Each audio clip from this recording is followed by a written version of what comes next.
This video picks up from the previous one that we did on TikTok, where we already looked into the DA's decision to cut those 2,400 teachers' posts. Today, I want to zoom into the DA teachers unions relationship and how that's connected to the story. When I first heard the DA saying, National Treasury only gave us 64% of what was agreed on for teachers' pay, I'll be honest, I thought that they meant a deal or an arrangement between national government and the Western Cape. Only recently, I realized that 64% comes from a national wage deal with teachers' unions, not a promise to the Western Cape specifically. Now, that changed the way that I looked at the politics behind these post cuts. To put it simply, the national wage deal was signed in 2023, and provinces had to pay for that new increase. And when the Western Cape got their money from national government, they said that it didn't cover that full cost that was promised to these teachers' unions. So let's start by looking at what the MEC actually said and what that meant. The MEC said that cutting around 2,407 teachers' posts was a last resort because national only funded about 64% of that deal. They also insisted that they were not firing or retrenching anybody. Some contract teachers were not reappointed, and some permanent teachers were shifted around to other vacancies. Now, what does that mean at the end of the day? Whether you call it posts or jobs, the end result is still the same. The system has less teaching capacity. That's why we see the bigger classes and less support in schools, especially in poorer communities. Now, critics rightfully argue that provinces actually decide how much of their budget they spend on education. So if the Western Cape really wanted to spend more on schools, they could have shifted money from somewhere else. Now, before we go any further, let's pause just to introduce the main teachers union, SADTU itself. SADTU is the South African Democratic Teachers Union. It's the biggest teachers union in the country and is closely linked to COSATU and the ANC. Because of this relationship, SADTU often has influence in national education policy. The DA, as a strong political opponent of the ANC, has had a rocky relationship with SADTU for years.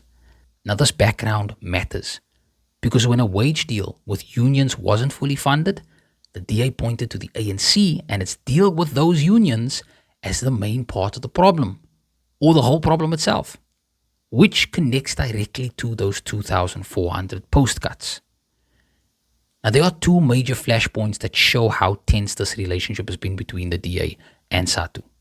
Number one, jobs for cash.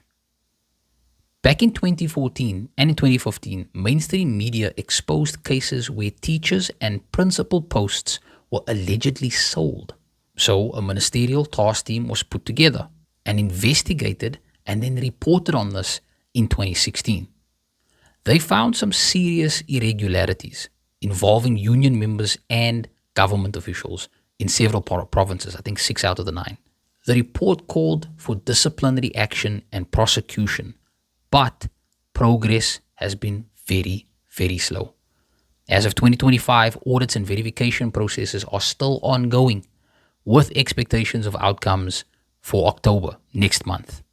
The DA used the scandal to argue that teachers' unions, specifically or especially SADTU, block merit and accountability in schools and broadly in the education system.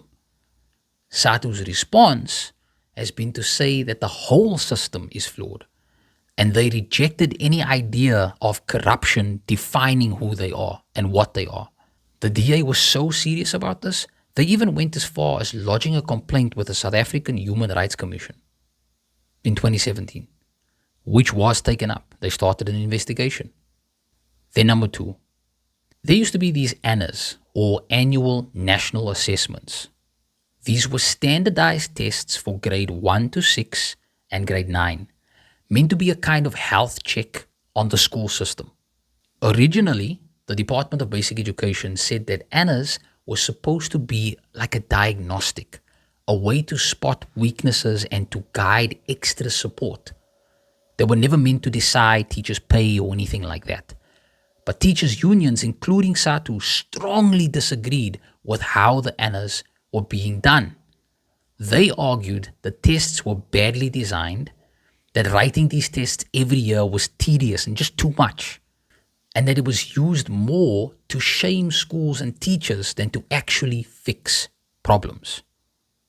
Instead, they pushed for the ANAs to be remodeled and written less often, like maybe once every 3 years instead of every year. The DA, on the other hand, defended ANAs as a vital accountability tool. But here's the real fairness issue.